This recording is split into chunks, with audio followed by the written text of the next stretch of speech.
ചിഹ്നം നമുക്ക് ഒരു ഭാഷ പ്രയോഗിക്കുമ്പോഴേ ഉപവാക്യങ്ങളുണ്ടാവും, വാചകങ്ങളുണ്ടാവും. അപ്പോൾ അതിൻ്റെ ഈ അംഗാംഗി ഭാവങ്ങൾ ഓരോ വരിയിലുള്ള പ്രത്യേകം ഭാവത്തെ വ്യക്തമാക്കാൻ വേണ്ടിയിട്ട് ചിഹ്നങ്ങൾ മസ്റ്റാണ്. പങ്ക്ച്വേഷൻ ഇംഗ്ലീഷിൽ പറയുന്നത്. അപ്പോൾ ബിന്ദു ഫുൾ സ്റ്റോപ്പാണ്, കോമ അല്പവിരാമം അങ്കുശം അങ്ങനെ പറയും. ഇത് എല്ലാവർക്കും അറിയുന്ന കാര്യമാണെങ്കിൽ കൂടി ഇത് വളരെ പ്രധാനപ്പെട്ടൊരു കാര്യമാണ്. നമ്മളിങ്ങനെ സെമിക്കോളനി പറയുന്ന പേരാണ് രൂധിനി, അർദ്ധവിരാമം. ഈ വ്യാകരണ ദൃഷ്ടിയിൽ ഇതൊക്കെ വളരെ വ്യത്യാസമുണ്ടെങ്കിൽ കൂടി അർദ്ധവിരാമം ചേർത്ത് എഴുതുമ്പോൾ അതായത് ഒന്ന് പതുക്കൊന്ന് നിർത്തിയിട്ട്, അതായത് മഹാവാക്യങ്ങളെയൊക്കെ ഒന്ന് നിർത്തി പറയുമ്പോൾ, എന്തായാലും നിർത്തി പറയുമ്പോഴല്ലേ ഭാവം വരുമെന്നും. ഇത് അർദ്ധവിരാമത്തിന് രോധിനിക്കും കൂടെ ബാധകമാണ്. 2 കുത്ത്. പിന്നെ അപൂർണ വിരാമമുണ്ട്. അതായത് അർദ്ധവിരാമം എന്ന് പറയുമ്പോൾ തന്നെ നമുക്ക് മനസ്സിലാവുന്നുണ്ട് സെമി കോളൻ, മറ്റേത് വെറും കോളൻ. 2 കുത്ത്.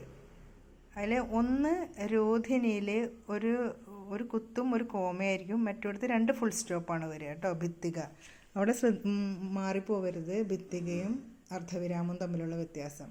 കോളൻ സെമി കോളൻ എന്ന് ഓർത്തിരിക്കുക. തുല്യ പ്രാധാന്യമുള്ള 2 ഭാഗങ്ങളെ വേർപെടുത്താൻ ഉപയോഗിക്കുന്ന ചിഹ്നമാണ് ഭിത്തിക. നമ്മുടെ ചില പഴഞ്ചൊല്ലുകൾക്ക് ഇവിടെ ഒരു ഉദാഹരണം കൊടുത്തിട്ടുണ്ട്. അമ്മക്ക് പ്രാണവേദന, മകൾക്ക് വീണവായന എന്നുള്ളത്. അവിടെ അത് രണ്ടും ഇമ്പോർട്ടൻ്റ് ആണ്. രണ്ടും ചേരുമ്പോഴാണ് അവിടെ അർത്ഥം വരുന്നതെന്ന് കാണിക്കാൻ വേണ്ടിയിട്ടാണത്. പിന്നെ നമുക്കറിയാലോ, അങ്ങനെ ഒരു വര വരച്ചാൽ അത് രേഖ. നമ്മൾ സാധാരണ ഡാഷ് എന്ന് ഉപയോഗിക്കുന്നത് അല്ലേ. പിന്നെ ശൃംഖല, അത് ഒരു ഹൈഫൺ ഇട്ടിട്ട്, അപ്പോൾ ഹൈഫന് പറയുന്ന പേരാണ് ശൃംഖല. പിന്നെ ആശ്ചര്യചിഹ്നമാണ്. എക്സ്ക്ലമേറ്ററി മാർക്കിന് വിക്ഷേപിണി എന്ന് പറയും, ആശ്ചര്യചിഹ്നം എന്ന് പറയും. പിന്നെ ബ്രാക്കറ്റിന് വലയം, ആവരണം പറയും. ചോദ്യചിഹ്നത്തിന് ഇമ്പോർട്ടൻ്റ് ആണ്, അത് ചോദിക്കുന്ന ചോദ്യമാണ് കാകു. ക്വസ്റ്റ്യൻ മാർക്കിൻ്റെ മലയാളം കാകു. ഉദ്ധരണിക്ക് കൊട്ടേഷന് ഉദ്ധരണി. പിന്നെ വിശ്ലേഷണം, നമ്മൾ അപ്പോസ്ട്രോഫി ഇട്ടിട്ട് പോകുന്നു. പദങ്ങളിൽ തന്നെ അക്ഷരങ്ങൾ ലോപിക്കുന്നത് കാണിക്കാൻ വേണ്ടിയിട്ട്, അവിടെ ഒന്നൊരു അക്ഷരം ലോപിച്ചിട്ടുണ്ടെന്ന് കാണിക്കാൻ വേണ്ടിയിട്ടാണ് ഇത് കൊടുക്കുന്നത്. അപ്പോൾ അതായത് വായ്മൊഴിയിലാണ് കൂടുതലേ, പാടത്തൂന്ന്. അപ്പോൾ അവിടെ ഒരക്ഷരം വിട്ടുപോയിട്ടുണ്ട്, നടാടെ അല്ലെങ്കിൽ നല്ലോണം, അതന്നെ നല്ലോണം. പിന്നെ സംസ്കൃതത്തിൽ നിന്ന് വന്ന ഒരു എഫ് പോലത്തെ ഒരു അക്ഷരം ഇടൂലേ, പ്രശ്ലേഷം എന്നാണ് അതിനെ പറയുക, പ്രശ്ലേഷം.